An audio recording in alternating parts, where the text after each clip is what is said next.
So Catherine Survillas is an educator par excellence that educated locally in the United States and then got fascinated by combining traveling and educating and is now working in Kenya. Delightful to have you here.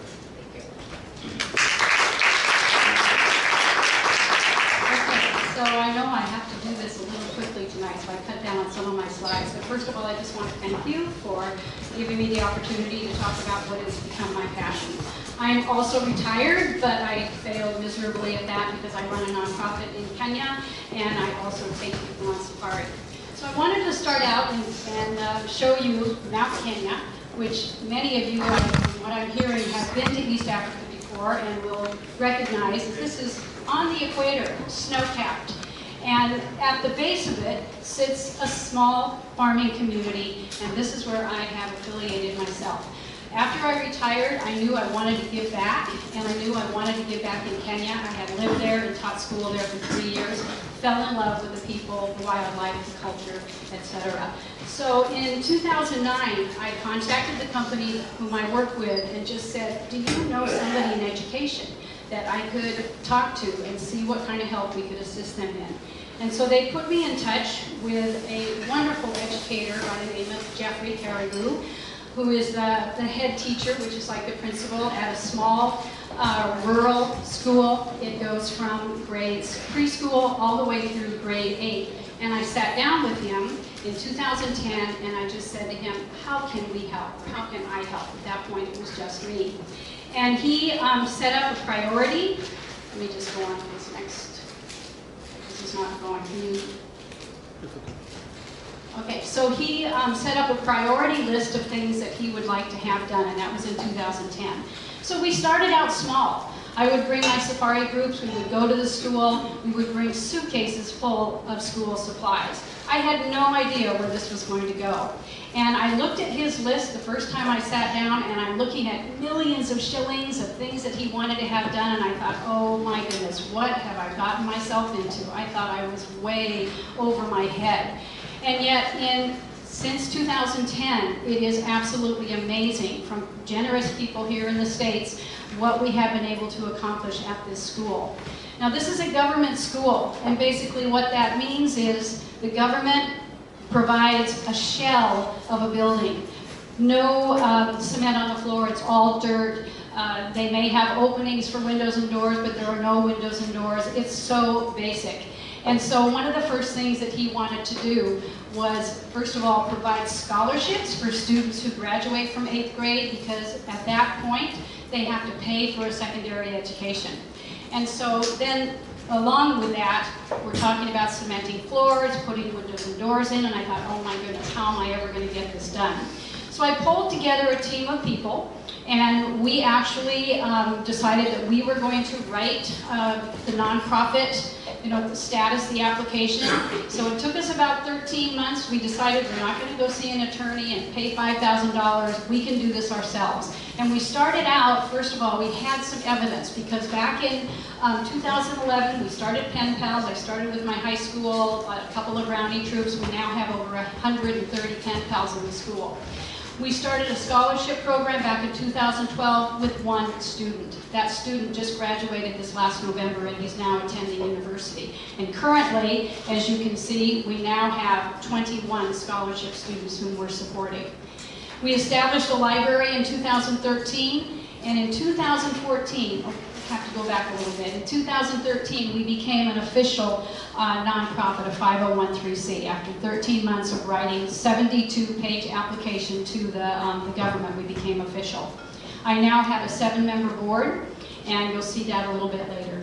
And so in 2014, we were able to raise enough funds, and we cemented all the classroom floors, grades 1 through 8. Now, if you can imagine before that, this sits at about 6,000 feet. It gets very damp. It's forested. It gets very cold up there, and muddy as well. And during the colder times of the year, the children would be huddled in the center of the classroom because it was warmer there. Remember, no doors, no windows. They're the openings there, but there's no covering. And so that has all been completed. So now the children do not have to learn in dust in the cold. And one thing I found out later on when they were doing a presentation for us and they wrote all of these verses was they talked about thank you for keeping us from the dust and the cold and also from the jiggers. We had no idea that that was a problem, that these little parasites would get into their toes, into the cracks of their toes and actually could cripple them. So that's all been done. Now up until this time, you know, when you look at these communities, at the very beginning, they're not so sure about you. Here are these Mzungus coming in and they're trying to help, but they don't know that you're going to stay around. They don't know if you are really committed to you know, their community. That's all changed. And one of the big transformations that occurred was this last year in November when we were going to graduate 2 students for the first time. And one of my board members and I said, okay, we have to do something really special for this. What could we do that's going to kind of represent their culture and to honor this great achievement? And so we decided that because it's a farming community, that we would purchase a bull for slaughter, a cow, and we would invite the community to have a big feast and celebrate this honor.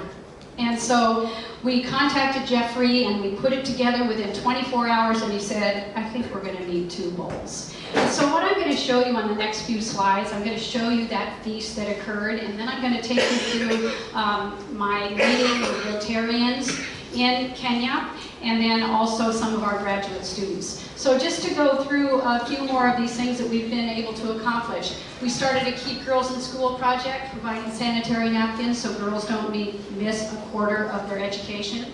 We partnered with Serena Lodges and Hotels, and we have a reforestation project which they supply saplings yearly.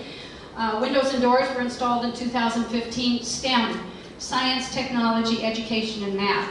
We have taken 5 iPads loaded up with educational lessons for grades 1 through 8.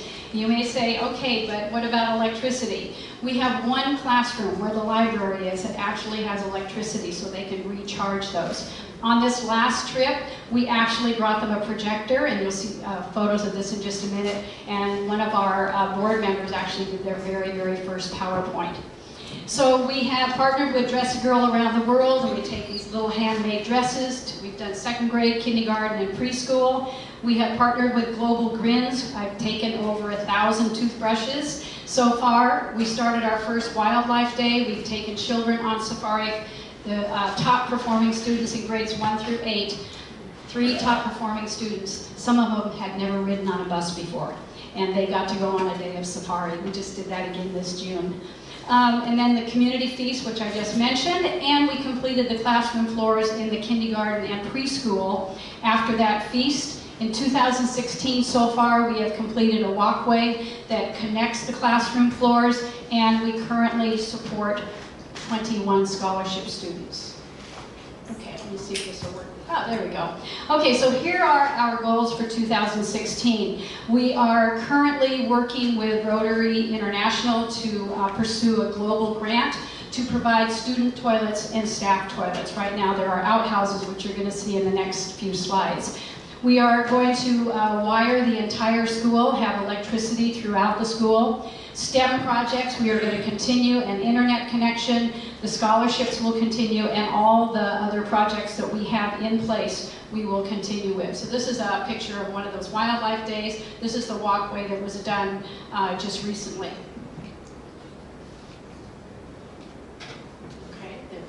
Okay, so this was our feast, and it was such a wonderful, wonderful event. We got there around 7 o'clock in the morning. Jeffrey had arranged and organized everything. It was a little overwhelming for him, but he did a marvelous job. And we get there, the women are in the cookhouse. This is where the meat was being boiled. And then women collecting the firewood, and the women had all brought their big pots from home, and they're peeling carrots, and they're stirring rice. It was an incredible event. So just more pictures from that day. This lady was dressed in her kikuyu, her tribal outfit. The kindergarten classroom became the butchery. and we had the men there doing all the cutting up. You can see the women stirring the rice. Here we're peeling carrots. As I said, it started at 7 in the morning. It did not finish until 4:30 in the afternoon. We had dignitaries coming from the district because in all of this, all that we've been helping them with, the academic achievement has soared in this school. Absolutely soared, because these children now have hope that they're going to have a better life if they can earn one of our scholarships. So they were setting up tents, children dressed up. This is Martin, our first graduate. And then these are a couple more of our graduates, our scholarship students who are in secondary school. When I say secondary school, that is high school, 4 years of high school. They have to pay for that. It's not a lot by our standards. Right now, to sponsor a student, it's $800 for an entire year, and that is in the boarding school situation. Okay, so you can see that young and old attended this feast. Again, oops. We had 500 people come for this day. It was such a joyous event. And the men, whom often you don't see taking part in the school activities, were there, serving the food along with the women. Sorry, you can't see the beautiful colors on these.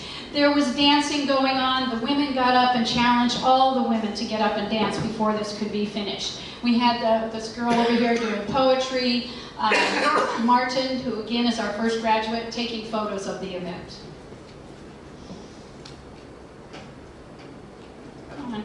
Okay, there we go. So here's Jane. We actually picked her up about 2 years in to her education. She'd been sent home because her brother had gotten cancer and they could no longer pay for her school fees, so we picked her up and supported her in her sophomore year. Martin was our first one. Here he is in 2012. Here he is today. And they are both attending university. Jane is going to the Kiriri Women's College, and Martin is studying mechanical engineering at Kenyatta University. Parents never could have done that. And something miraculous happened after we did that feast. All of a sudden, we are a community together. They know that we are there for the long haul. They can see the results of what's going on at the school. And right after we left in November, I said to Jeffrey, this kindergarten classroom, preschool classroom still has dirt. We haven't cemented that. It wasn't in the first bid when we did the other ones. And I said, we have the money, let's get it done. School's going to start up again in January, and the miraculous thing that happened is the parents came and did the labor. We only had to buy the materials because they were feeling so much a part of this project that we're doing. So in February, March, when I was in Kenya, I was there to do a lot of arranging of the Wildlife Day and other business with school. I knew that I had to meet up with some Rotarians. And so before I left, I contacted a couple of Rotarians through the company again that I work with, who are very, very well connected in the community. And they put me in touch with Gideon, who is right here, and this is Jeffrey, who is the head teacher. And he asked me to meet him. He's from the Nairobi Club, but he asked me to meet him in a little village called Nyeri, which is up in the foothills, about 45 minutes from where the school is. I thought, why am I meeting him there? That didn't make sense to me. So we get there, and we see all of these children carrying these bags. Well, Gideon was in charge of this huge project where they were going to be delivering 3,000 bed kits over a week-and-a-half period. And they happened to be at this school in Nyeri where I was able to meet him because I was up in that region as well. And he took the time out to meet with us. Very, very supportive. And so he and his club, I then went to his Rotary meeting the following week, and he and his club are on board to help us with the pursuit of this grant, because as you know, you have to have the local country involved, otherwise it's not going to work out.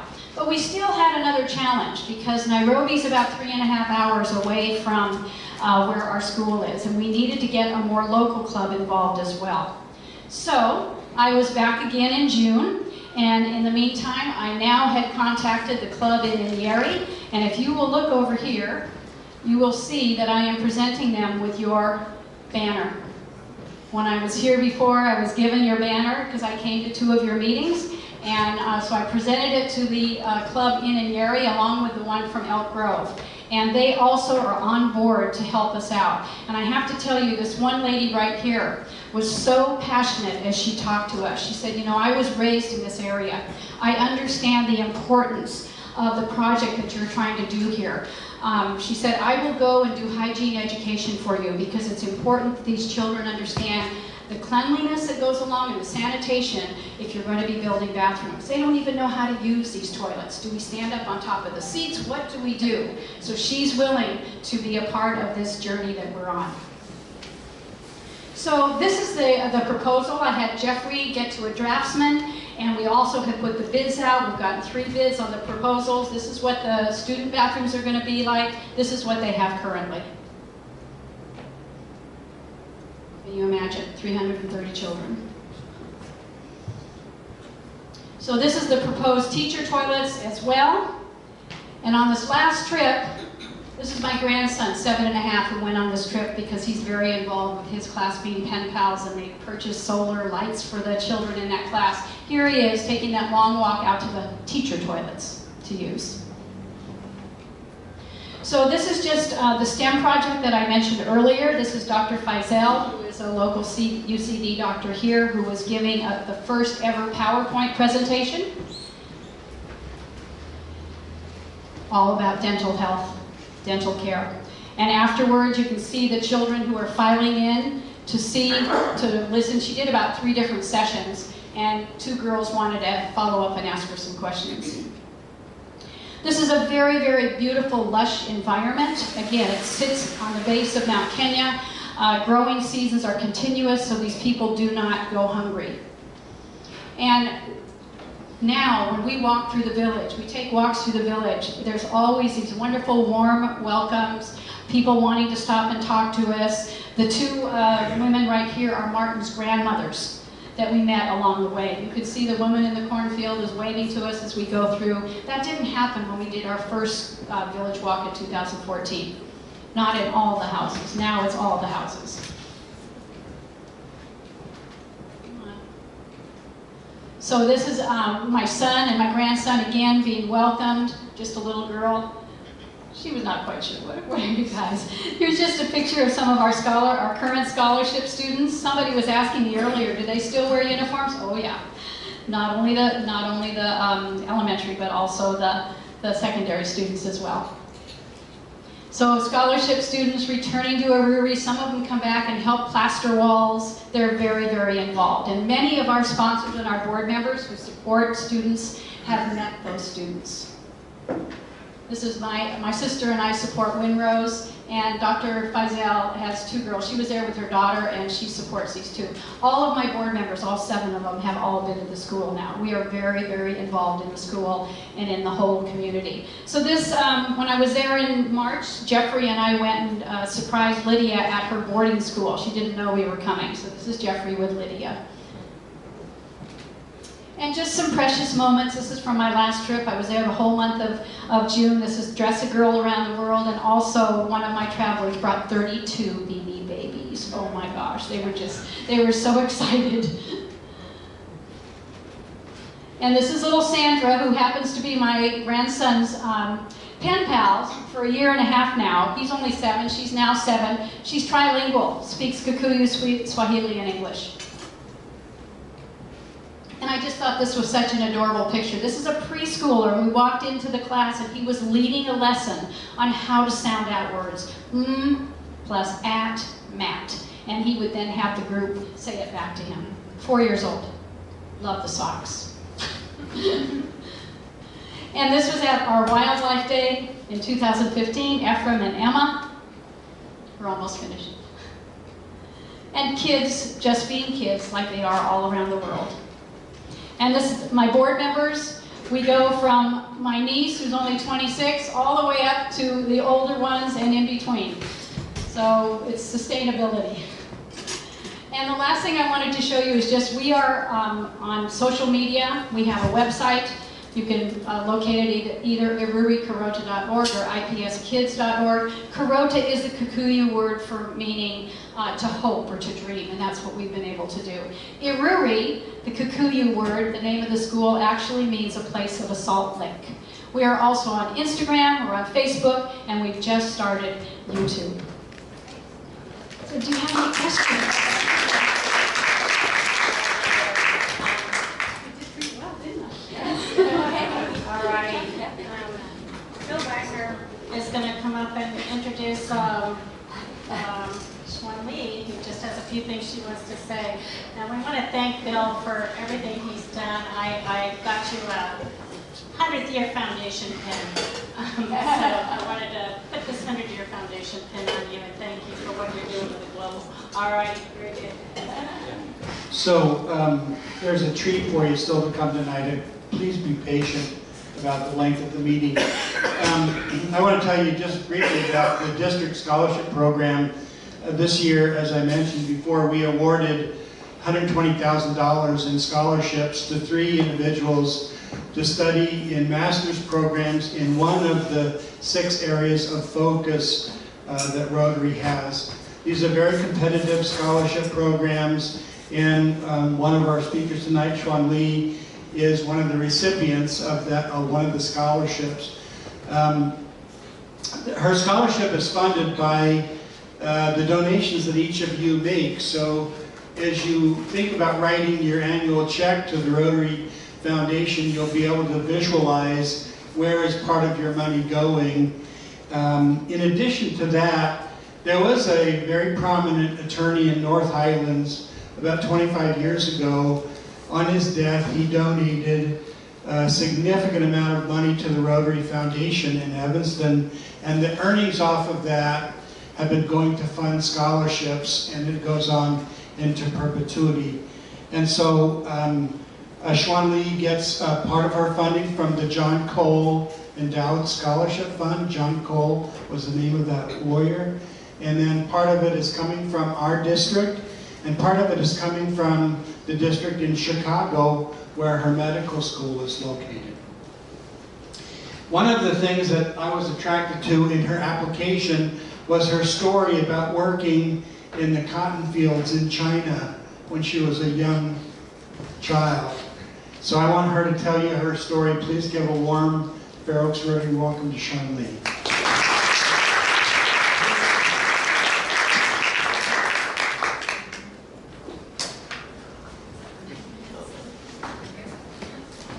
Hi guys, thank you so much. I want to thank Bill and thank Brad for, and everyone here, inviting me to speak to you guys.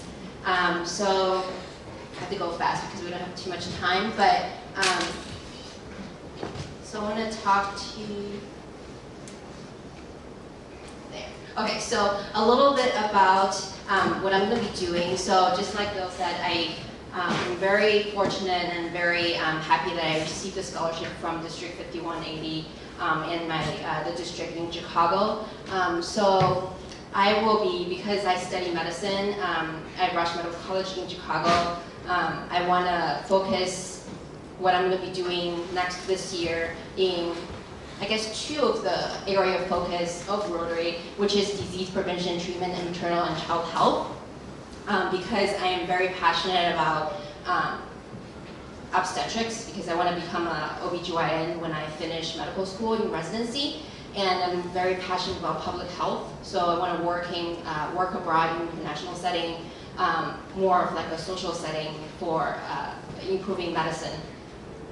And this is a picture I took in Kenya. It's in Kisumu, of a young mother with her child. So during my scholarship year, I want to tell you what I'm going to be doing. So I'm going to be a visiting scholar at the Rotary Club Bridge, which is a club in London. And I already spoke with the people at the club. They're very welcoming. They already have set up a bunch of events for me to be involved in. And I will be pursuing a Master's of Science in Epidemiology at the London School of Hygiene and Tropical Medicine. So LSHTM is a world-leading research-focused graduate school. and it specializes in areas in malaria, TB, global mental health, maternal and child health, and adolescent health, so everything you can think of. So that's what attracted me to go to this school, to learn more about public health and how to help people, not just on like a clinical level, but also on a social level. So I'll be studying like the methodologies of epidemiology to conduct research projects, which I will be talking to you about the 2 research projects that I have been doing in the past year that I want to continue next year as I'm in school still. So the first project I did was not this past summer, but like in 2015, summer of 2015, I did a project in Panama, and the title of the project is called Why Diagnose and Prevent Treat Toxoplasmosis, a study and program to benefit maternal and child health in Panama. This is a collaboration between Rush University, so my home school, and the University of Chicago. My mentor, her name is Dr. Rima McLeod. She is an expert in toxoplasmosis, which I will explain to you guys what it's about. So Toxoplasma gondii. So how many of you guys know what it is? Raise your hand. Okay, so this is great. I love it, teacher. I know there's a few doctors in here, so basically, it's a parasite that that sexually reproduces in the intestine of cats. And there's a picture of a cat, and this is that's the parasite on the left. So it survives in the intestine of cats, and it can only reproduce in the intestine of cats. And all other hosts, like the humans or other animals, are just intermediate hosts, with they asexually reproduce in the intermediate host. And about 100 to 400 oocytes are embedded in the soil per square foot in US. And that's not even a lot, because the whole point is in South America and Central America, like Panama, the amount it's so great. And the problem with toxoplasmosis is that if it's not going to get to any of us sitting here because we have really good immunity, but for people who are immunocompromised, like people who have cancer, who are on chemotherapy, who have HIV, or pregnant women, it's very detrimental. They can cause congenital problems to the infants and cause ocular and central nervous system problems for the patients. So the routes to infection is basically from cats. So have you heard of pregnant women are not supposed to clean the cat litter box? Yeah. Okay, so that's the reason. You're not supposed to clean the cat litter box if you're pregnant. And it's in contaminated soil, water, dust, basically in everything, like fruits, vegetables, uncooked meat. That's why in France, the infection rate, or the seroprevalence rate is 80%. It's very high. They eat a lot of raw, what do you call it, tartare? Yeah. Yeah, so those are why it's very high in France. And shellfish, cheese, and it's a disease that once you get it, it's treatable, but it's not curable. That's why it's very important to prevent it. So here's the most important part, is because you see the red is where the prevalence is the highest. So where in North America is blue, so it's about like 9%. It's not very high. But in Central America and South America, Central America, in Panama, 50% of the women of childbearing age are infected, like potentially infected, basically. That's how high the seroprevalence is. And in Brazil, it's even higher. You see the dark red. Okay, so this is the campaign that we built. We started. It's called Stopping Toxoplasmosis in Panama. And I did a summer project there.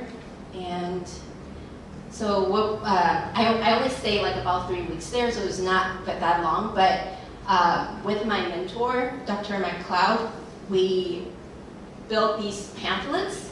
They're very simple pamphlets. As you can see, they have like simple pictures, and they're in Spanish, basically explaining what toxoplasmosis is, prevention and treatment, and how to seek help when you have to you think you got it because you were near the cats, or you were drinking sanitary water. So these are the pamphlets that we made. So I was, oh, it didn't come out well. But I was at the hospital, the biggest maternity hospital in Panama City. I basically went from, the clinics to the sitting areas where the pregnant women were waiting to be seen, and I passed out these pamphlets to them and asked them to read it, and then also tested their understanding of what the disease is, and if they know how to prevent it, if they or suspect that they have gotten the parasite. So as you can see, these are all pregnant women sitting in the waiting room.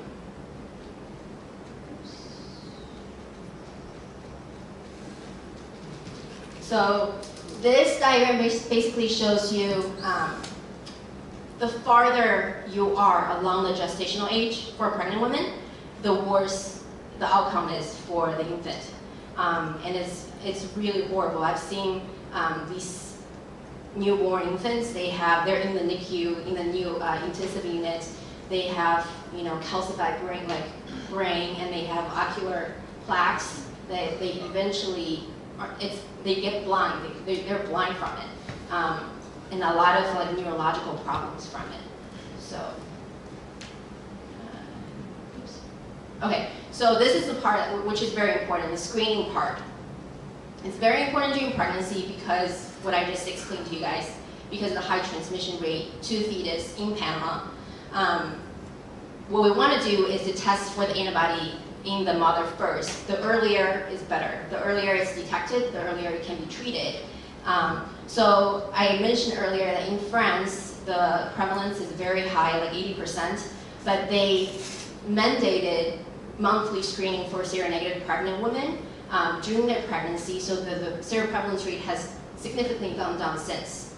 I think now it's like 30%, if I'm not wrong. But so clinical manifestation, it's not very obvious. That's why it's very essential for women to get screened early on, because you don't get major illness with contracting the parasite. It's almost silent. So it's essential for you to get a monthly required screening. And this is where the scholarship comes in, where I'm going to be working on in London. We have to do a research project, so a future project is to implement similar mandatory monthly screening in Panama that is quick and cheap. Because currently the test that's in Panama is about $30 a test. It sounds cheap to you guys here, but to us here, but in Panama, that's still a very significant amount of money. So we're working with Dr. McLeod from University of Chicago. We're trying to make the cost of the test to $2 or $3 a test. So that's briefly my project in Panama. And then now this project in Kenya. I lived in Kenya for about a year last year on a fellowship called the Dorsu International Clinical Research Fellowship. So it's basically for medical students. They take out a year in their medical school career and go to a developing country and start a project working with the local mentors, local doctors. So this is a project I collaborated with the University of California in San Francisco at UCSF. And my mentor is Dr. Cohen, Dr. Wolf. So the title of the project is Forming Canicula, using a novel social support approach to optimize care among HIV-infected youth in Kisumu, Kenya. And so Kenya is in Eastern Africa, just after in this project, but I was located in Kisumu, not near Mount Kenya at all. It is the third largest city in Kenya, bordering Lake Victoria, and Lake Victoria is a really big lake. It's the biggest lake in Africa. It's in the Nyanza province, and 3 languages are spoken, Swahili, Luo, and English. So why Kisumu, Kenya? So the project I did, so the HIV epidemic is concentrated along Lake Victoria for multiple reasons. And the main 2 reasons, the first one is the sex for fish economy at Lake Victoria. So it's called the Jaboya system. Basically, these fishermen basically trade their fish for sex from the women who live near the lake, and that has caused the epidemic. And then there's a second problem, widow guardianship or inheritance. So for women who lose their husband early, they're sort of required, in order to maintain their land from the family, they have to sort of have to sleep with the brother or the cousin in the family unprotected. So that's a tradition that's been going on for years. And there's high poverty in the region. So like 53% to 69% living on $1 per day, less than $1 per day. And I'm sure Catherine, you saw that, like the bathrooms are basically, it's unbearable, I have to say. And people don't have clean water, don't have electricity, not even clean roads. When it rains, it basically, nothing can get through. So it's very bad, the condition is very bad. The HIV statistics is very high too. So you can see, I was in the region that's the red area. So that's the highest HIV prevalence area. 25% in women, 16% in men, and I was mainly focusing on the younger people, so the 15 to 24-year-olds. And 1/3 of all the new diagnosed HIV were younger adolescents. So I work with, like I said before, UCSF, and then the FACES HIV clinic is basically a comprehensive HIV treatment center for anyone in the region who has HIV. There's about over 100 of these clinics in Kenya, all over. And I work with community health workers and interviewers, and then my researcher participants were adolescents who had HIV, 15 to 19-year-olds. And the picture on the right here is Lumumba Clinic in Kisumu, so that's where I mainly did my work.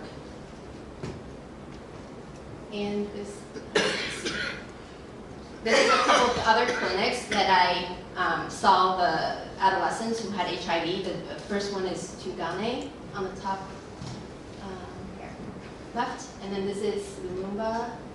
And these are the local healthcare workers that I worked with for the project.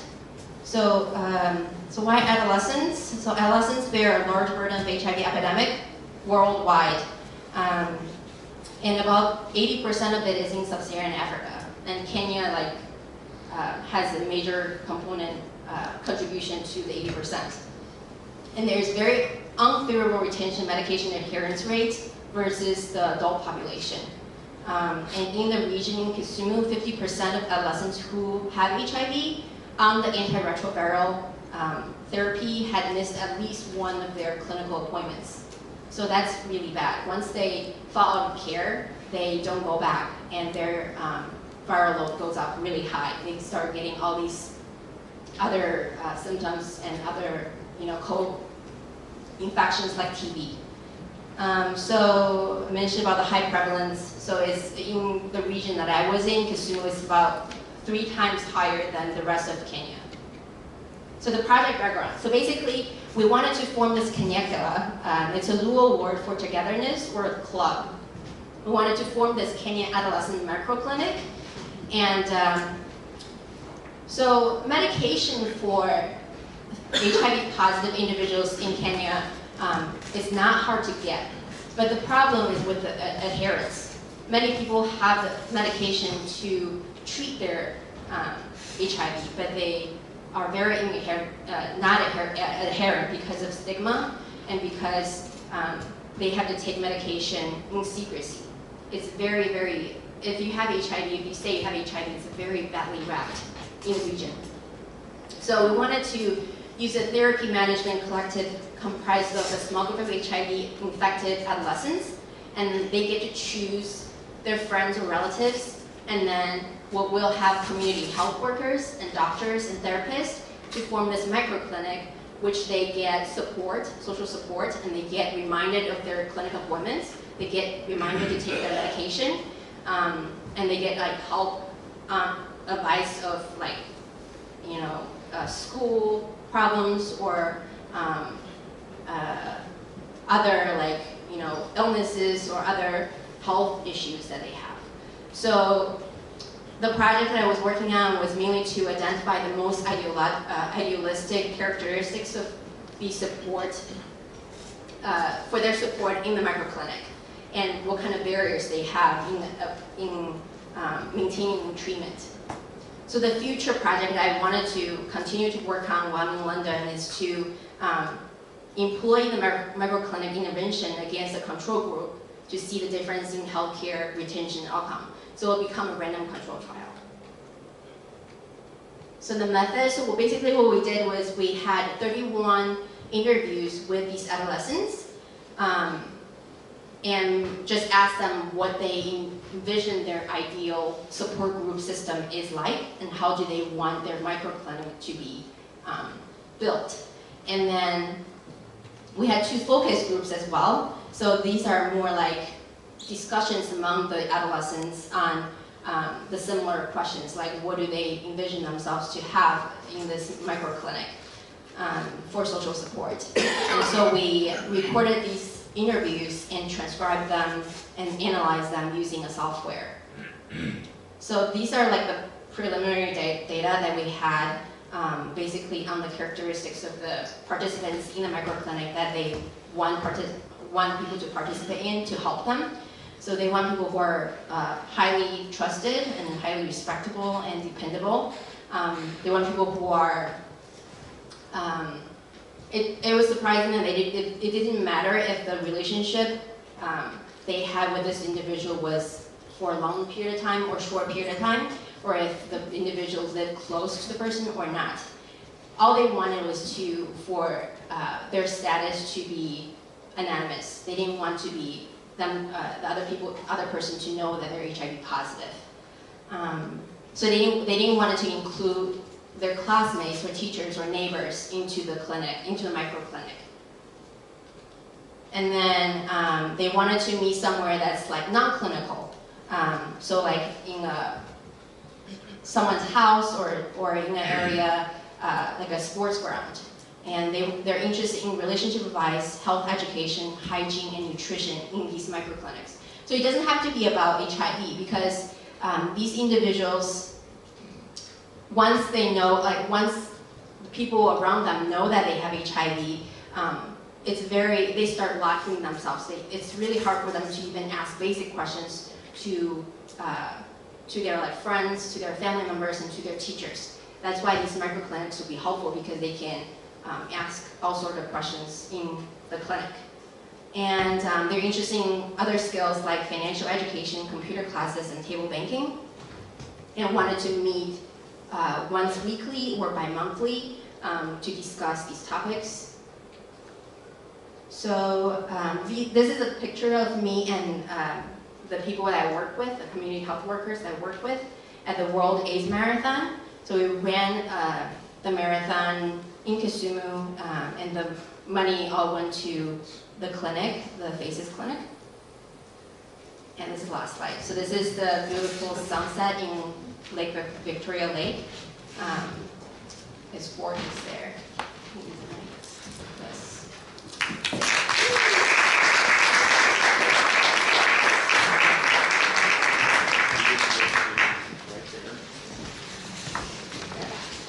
Sorry, I went really fast because I didn't have much time.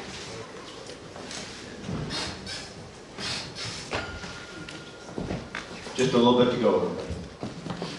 In 1957, 10 years after the death of Paul Harris, founder of Rotary, the trustees of the Rotary Foundation established a fellowship in his name to recognize a contribution of $1,000 to the humanitarian and educational programs of the foundation.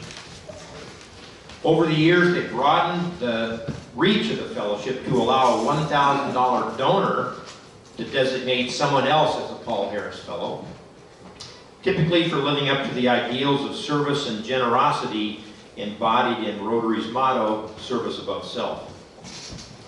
Our fellow club member, Bill Wagner, has so designated our outbound Rotary scholar, Xuan for her clear commitment to 2 of the Rotary Foundation's areas of focus, maternal and child health, and disease prevention and treatment. Xuan, it gives me great pleasure to present to you, on behalf of the trustees of the Rotary Foundation, this certificate and lapel pin. I think Bill has a pin. Okay, Bill's got the pin. You should wear this pin at Rotary functions to show your support for the programs of the foundation.